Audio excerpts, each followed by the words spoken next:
well, there's one sticky point, and you know what that is, but we'll get to that in a moment. So we have the sun coming up as your underlying energy. Now, this is the potential for great happiness. This is when the sun shines, it's all good. This is one of the best cards in the tarot deck. It's kind of light-hearted energy. The reason for that is that, when the sun shines, it illuminates everything. Everything is there to be seen. If there's been any doubts, any questions on, what's been going on, the sun shining, it reveals everything. And I use this example every single time in that, when you go out into your own garden at noon with the sun high in the sky, you can see every blade of grass. There's no effort required. There's nothing, no, you don't have to put any effort in to see what's truly there. It's just all revealed to you. That's what the sun does. And that's a beautiful energy to have as your underlying energy. It kind of lessens, even if there's some difficult energies that come up and you only have one card that is that, the rest are great. There is a sense of lightness here, playfulness. I mean, I don't know if you can see it. My lighting is atrocious. But you have this child on the horse. There's this kind of very innocent, childlike energy here, playful energy. So if there's been a lot of stress, if there's been a lot of worry about things, there's things lightening up now. But then why have you got this at the heart of your reading? You've got the Eight of Swords coming in. Now, swords represent our thoughts, our beliefs, our ideas. So if she's in a cage of swords, she's in a cage of her own thoughts. But she's not tied to anything. Yes, she's bound by this. She could, can't even see it. She can shake off the shackles that are around her. They're widely spaced. She could walk through them. But she's blindfolded. So she doesn't see. It's like she doesn't want to see. Now, this can play out in a number of different ways. Either there's this kind of lighter energy that's coming in, and what can happen is, I've talked about this at the end, I think it was at the end of, not last time's videos, but the ones before that. Maybe it was last time's videos, I don't even remember. There's a thing of self-sabotage that comes in. That, when we've been struggling, when we've been going through such difficult times with whatever, with someone, in work, whatever it is, and then things suddenly ease up, it can be very easy to say, hey, this is too good to be true. Like, you're in defense mode because you're ready to defend yourself and to kind of protect yourself, because that's what you've been doing. You've been on that defensive. You've been dealing with the negative stuff that's been coming at you. So then the Eight of Swords is like when we're doing that self-talk that this can't be real. This is not going to last. This is too good to be true. It's self-sabotage. So be kind of aware of that. The Eight of Swords as well. The other thing that is, swords are, yes, our thoughts, our beliefs, our ideas, and how we communicate them. And yet the Eight of Swords is usually no communication because it's all going on in our heads, right? We're like trapped. We're trapped in there. We're going with those thoughts. Now you have to be careful of the Eight of Swords because the card that comes after it is the Nine, not in your reading, but in the tarot, in the Suit of Swords, the next card is the Nine of Swords. And that's when there's anxiety, there's stress. It takes it that one step further. It really starts to drag our energy down. So either you're like this, like you're kind of seeing the goodness that's there. You're starting to feel this lighter energy and you're dealing with someone who's still not communicating, who's still trapped in their own thoughts. I don't think it's that though. I think it's more your energy. And it may just be doubts, but that's the only one place that there are doubts. There's this kind of hesitancy. There's like, what is this? What's going on? So it's asking you to kind of step away from that, step out of that thought place and go more towards your feelings. Now, this is meant to be a general reading, but, it is looking kind of more romantically based. Although the Two of Cups is a platonic energy. Somebody once left a comment when I said that the Two of Cups is a platonic energy. It's a soulmate card, and yet soulmates come in every walk of life. So this can be a romantic partner, but this can also be that perfect friend when we need them. This can be a business partner. This can be a colleague. And someone asked me if I was off my rocker by saying this was a business partner, but why not? Our soulmates can come. This is just two people who they feel the same way. They reflect, so if you're dedicated to a project or, a friendship, you have that love and respect and support for each other. But the Two of Cups is always a platonic energy. It's not the Lover's card. It's the two. And it's like the Two of Cups. So it's the beginning. It's the initial aspect of that. Now, I'll be honest. In your reading, I feel it is more of a romantic message. That's because there are other cards to back it up. We don't just read one card in isolation. We read all the cards together. So this is a past energy. Now, either some of you met a soulmate, you had an interaction with this kind of soulmate energy. This could have just been a friend, someone who was there for you during a difficult time. And now there's like, emotion stirring, but I'm going to get to the present card in a moment. But the past is based on this. The past energy, it's the foundation. What is the foundation of this reading? And it's based on this connection. This can be when, you meet someone, it feels like you've known them forever. Or you're on the same page, you're like kindred spirits. You immediately feel the same way about something. But why is that? Like, it just feels, you can see the cards yourself. You have the Sun there, you have the Two of Cups in the past. In the present, you have the Ace of Cups. Now, the aces are always potentials for new beginnings. They're doors that get presented to us. Then it's up to us if we want to walk through them. And the Ace of Cups, it's a card, aces always represent a new cycle that begins for us. So Ace of Cups is going to be new love. It can be second chances at love. It's healing. It's a very healing energy. It's also a very spiritual energy. I do see that. And this is when we have a new chance at happiness. Now, we have this coming up in the past. So this can be like, if I'm going to be totally objective here, and I try to be always with the energies, maybe you had a friend and they've introduced you to a new love, or maybe they were friends in the past, or, you had this connection in the past. Now love is blossoming because the 2 is coming before the Ace. So it was that connection was made first, and now new love is coming in. For some of you, this could be an old relationship. It's beginning anew, totally new. A new cycle is beginning within that relationship. For others of you, this is going to be a separate relationship. This is going to be an opportunity, a new relationship. I do feel for a lot of you that this is going to be, you had that connection with someone and it wasn't quite love then, and now there's more emotions coming in. This is happiness. This is when we're happy, we feel love. These 2 are coming up together. I mean, we have the Sun above the Ace of Cups, and it's not just new happiness, it's the potential here. And everything's laid out bare. Like, we see exactly what is there for us. That's why we feel happiness, because we can see the potential. I don't know if you can see these.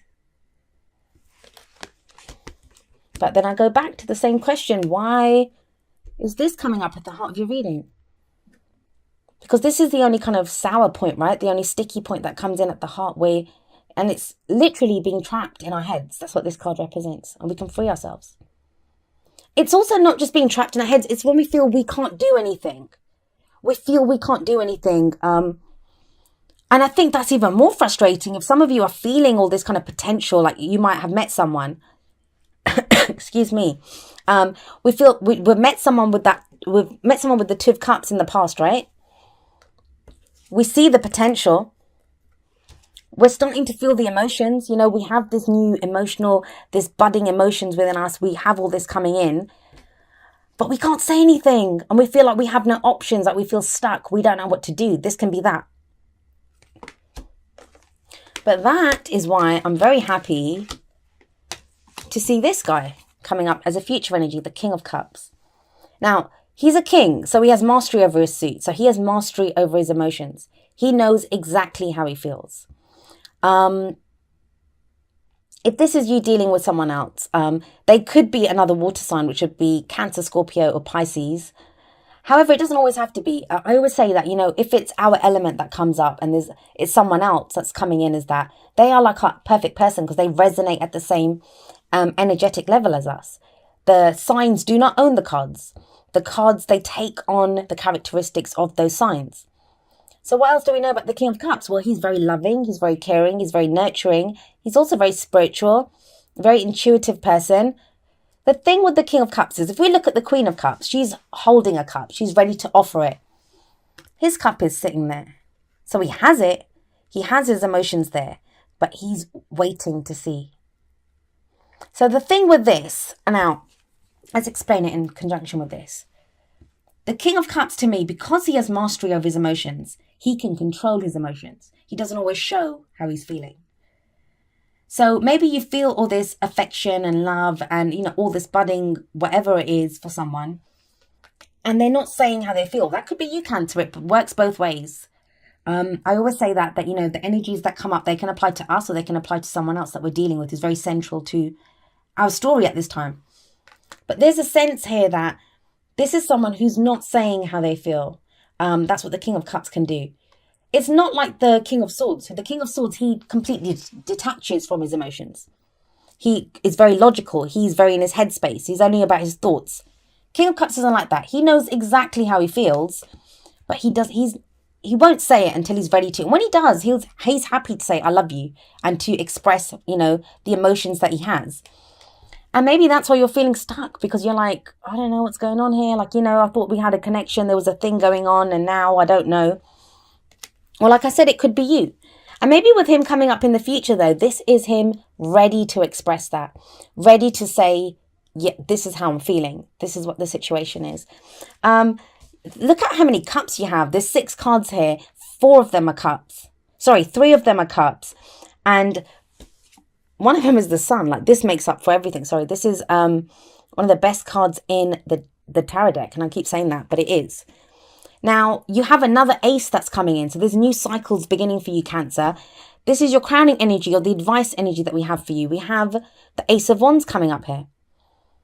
So if this is all about emotions and happiness and love, something that makes us very happy, this is something that gets our passions going, that gets us excited. We have that enthusiasm, that spark to do something. If this is all feeling and emotion, this is about the energy that we put out into the world. Our creativity, what we create, what we do, the action that we take.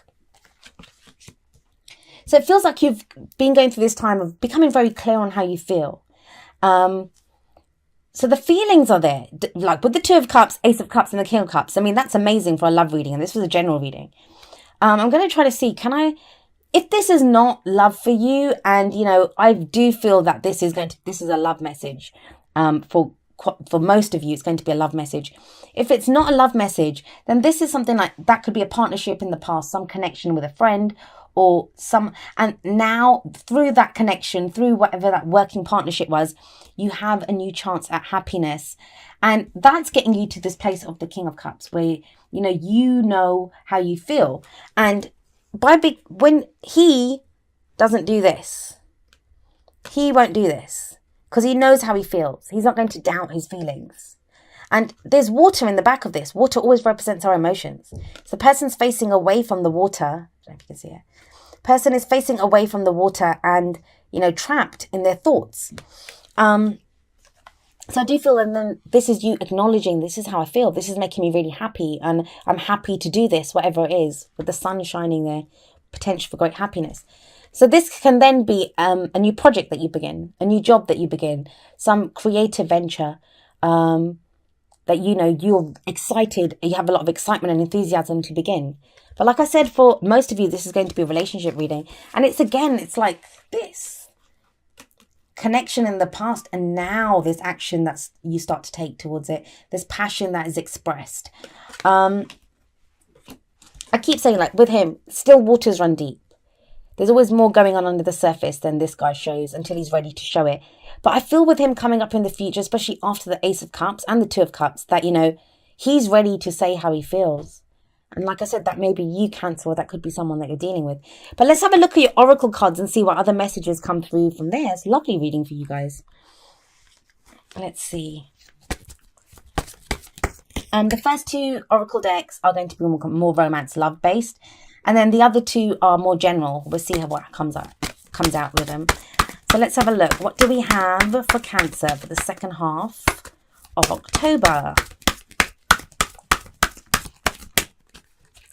Cancer for the second half of October.